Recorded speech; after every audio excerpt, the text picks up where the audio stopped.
Why do some people get healed and others don't? Is it strictly a faith issue? Now that question matters because the wrong answer can crush people. So first and foremost, let's start with what Jesus did not teach. Jesus never said if you're not healed, it's because you didn't have faith. In fact, Jesus helped people with strong faith and with weak faith. And sometimes even people that didn't ask for any healing at all. So no, healing is not a simple faith formula. In John 9, Jesus' disciples ask why a man was born blind. They ask, was it his sin or was it his parents' sin? And what does Jesus say? He says neither.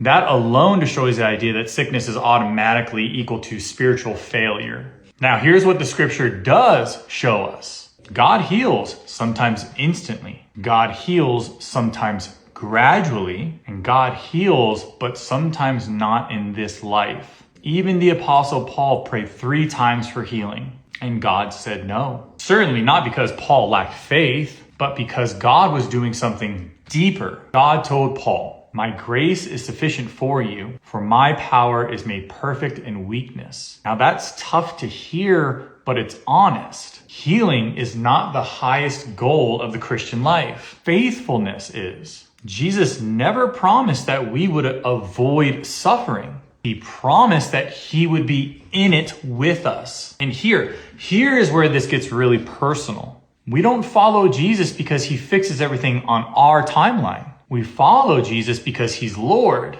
because he conquered death, and because our ultimate healing is resurrection. So if you're praying and you're still hurting, you're not forgotten, you're not weak, and you're certainly not doing Christianity wrong. Sometimes God heals the body. Sometimes he strengthens the soul, and sometimes he uses the pain to shape us into people who cling on to him more deeply. Now, this isn't some sort of neat answer, but I certainly hope it's a true one. And it calls on us not to simply just know scripture, but to trust the one who spoke it. This is the Red Letters. Christ is King and Christ is God.